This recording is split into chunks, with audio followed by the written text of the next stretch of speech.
తెలంగాణ ఆవిర్భావంపై పవన్ కళ్యాణ్కు ఉన్న వ్యతిరేకత ఆయన మాటల్లోనే కనిపిస్తోందని ఎమ్మెల్యే మందుల సామేలు ఆరోపించారు. సూర్యాపేట జిల్లా తుంగతుర్తిలో తెలంగాణ ఆవిర్భావ దినోత్సవ వేడుకల్లో ఆయన పాల్గొని అమరవీరులకు నివాళులర్పించారు. తెలంగాణ అనే పదం ప్రపంచవ్యాప్తంగా గుర్తింపు పొందిందని తెలిపారు.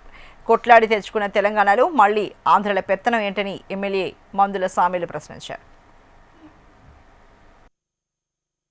తెలంగాణ ప్రజానికం వందలాది మంది అమరులైతే తెలంగాణ వచ్చింది. ఈ అమరత్వాన్ని చూసిన సోనియా గాంధీ గారు ఇలా తెలంగాణ ఇచ్చింది. ఇచ్చిన తెలంగాణను బాగు చేసుకోవడానికి మా ప్రయత్నాలు మీకు జరుగుతూ ఉన్నాయి. మీకు రాజధాని లేదు. రాజధాని కోసం నాన్న తిరిగి తంటాలు పడుతుంది. మీరు అక్కడ బాగు చేసుకోండి, అన్నదమ్ములో కలిసి ఉందాం. కానీ మా ఇంట్లో మా పొయ్యిలో మీరు అడుగు పెడితే పొయ్యి కాలుద్దన్న సంగతి మర్చిపోతుంది. మా సిలిండర్కి నిప్పెట్టడానికి ప్రయత్నం చేస్తూ ఉన్నారు. కానీ ఆ సిలిండర్ ద్వారా మేము వండుకొని తింటున్నాం. మాలో ఇబ్బంది పెట్టకండి.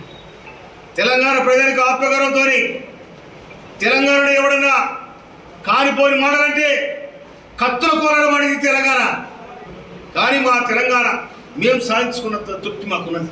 దాని వెనకాల సబ్బండ జాతులు, సబ్బండ పార్టీలు, మీ ఆంధ్రకున్న పార్టీలే 2009 డిసెంబర్ 9 తారీఖున ప్రకటిస్తే రాజీనామా చేసి వచ్చిన తెలంగాణ వెనక తీసే ప్రయత్నం చేసింది. అయినా కూడా 2013 జూన్ 2 తారీఖు నాడు తెలంగాణ రాష్ట్రం ఏర్పడింది.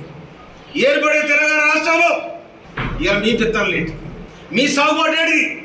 మీరు హైదరాబాద్ బతకవచ్చు. హైదరాబాద్ నీళ్ళు మాయి, గాలి మాది, రోడ్లు మాయి, తినే తిండి కూడా మాది. మీరు బతకొద్దంటలేదు, మీరు తిరగొద్దంటలేదు. కానీ మా ఆత్మగౌరవం మీద, మా వ్యవస్థ మీద, మా ఐక్యత మీద మీరు దెబ్బ కొట్టాలని ప్రయత్నం చేస్తే తెలంగాణ ప్రజానమ్మకం క్షమించదని కూడా నేను మనకి